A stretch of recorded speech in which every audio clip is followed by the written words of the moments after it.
Bonjour à tous. Aujourd'hui, il ne s'agit pas d'une vidéo de doublage, mais plutôt une rubrique pour évaluer une nouvelle qui vient de faire surface ce matin concernant le président des États-Unis.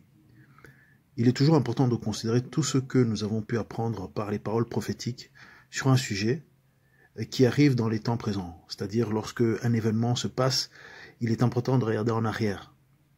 Parfois, nous ferons ce genre de vidéo pour vous mettre à jour sur des points que nous estimons importants à savoir, le plan de Dieu dans tout ça, et aussi la réponse adéquate en tant qu'auditeur de ces paroles et en tant que personne de bonne volonté pour l'humanité.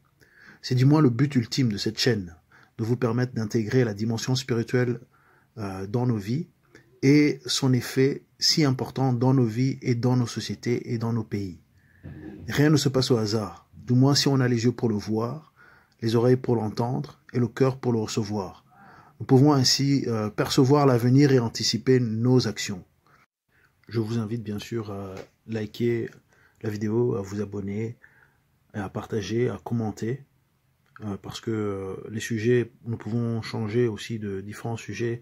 Et s'il y a aussi des nouvelles que vous voulez partager, des vidéos que vous voulez qu'on double, qui sont sur des sujets spirituels, prophétiques, peut-être même des informations utiles qu'on peut appeler des enseignements que vous voulez doubler, faites-nous savoir. Donc sans plus tarder, allons dans le sujet du jour. Si vous ne savez pas déjà, le président Trump et la première dame Melania ont testé positif au coronavirus. Ils l'ont fait savoir par un tweet ce matin et ont annoncé qu'ils se mettaient en isolement.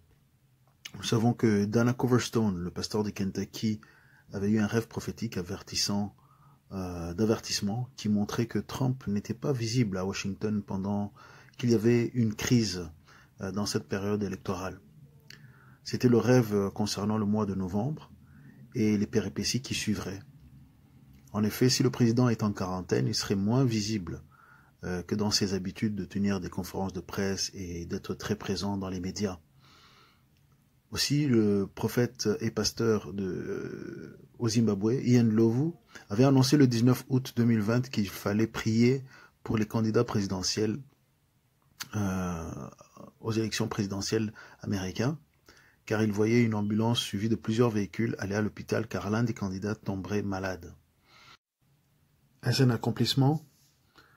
Peut-être c'est le cas, mais espérons que ce sera asymptomatique plutôt qu'autre chose. Néanmoins, à 30 jours des élections, c'est un rebondissement qui change encore une fois tout ce qu'on pouvait s'attendre si on y porte une réflexion linéaire sur la suite des événements. Heureusement, les hommes inspirés par l'Esprit de Dieu ont été prévenus. Pour ceux qui entendent leur message, pour ceux qui ont suivi leur message, nous pouvons prendre position pour intervenir spirituellement en prière pour que les événements terribles qui ont été annoncés puissent être évités. En effet, nous ne devons pas faire confiance simplement au diagnostic des médecins, au diagnostic humain, aux différentes pronostics, mais nous devons plutôt faire confiance à l'oracle de Dieu. Et nous savons que le président Trump devra faire un deuxième mandat s'il doit accomplir tout ce que les oracles de Dieu ont annoncé sur lui. Nous soutenons bien sûr le choix divin, car le conseil de Dieu est le meilleur. Ainsi, nous savons que Trump survivra pour commencer son deuxième mandat. Pour les opposants de Trump, ceci peut sembler être une aubaine, mais ce n'est pas si sûr.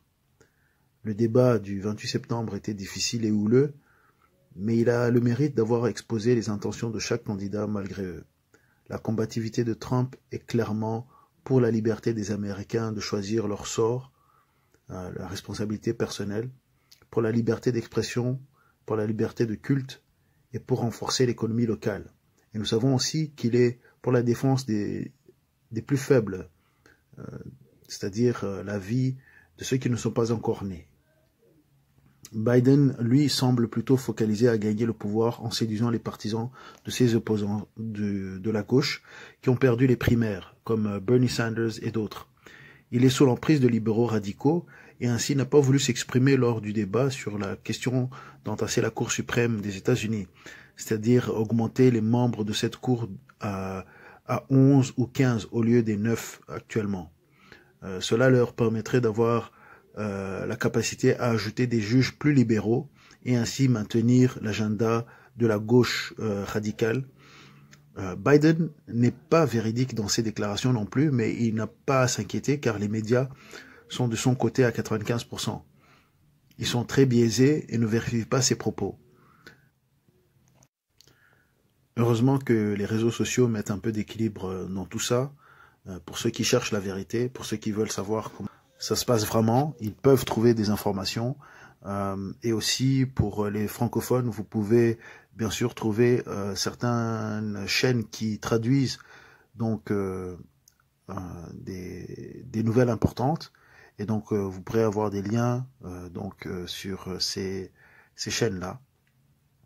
Et aussi, nous pouvons simplement dire que, bref, ce premier débat, qui était pas très agréable à suivre, a tout de même révélé ces choses-là. Il reste encore 2 débats, et la question maintenant est de savoir si Trump pourra les faire pendant sa période d'isolement, ou est-ce que Mike Pence aura un rôle plus important à jouer ces prochains jours. Nous verrons et découvrirons l'évolution de la situation ensemble.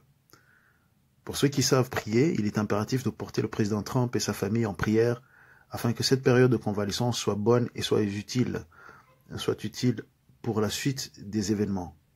La santé de Trump et son isolement vont peut-être lui donner l'occasion d'être plus introspectif et de gagner le cœur de ceux qui souffrent ou ont aussi des membres de leur famille qui ont été impactés par le virus. Il y a une parole qui dit que tout concourt au bien de ceux qui aiment Dieu et agissent selon sa volonté. Et c'est là notre position concernant ce président qui est vraiment assez unique dans son genre.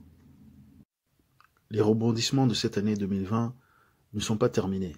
Il y a une parole du prophète Ésaïe que a rappelé le prophète américain Tracy Cook, mais aussi en 2017 Sadhu Selvaraj de l'Inde, et encore Tommy Arayomi en Angleterre plus récemment, que tout et tout le monde sera secoué cette saison et que ce qui est de Dieu seul sera inébranlable.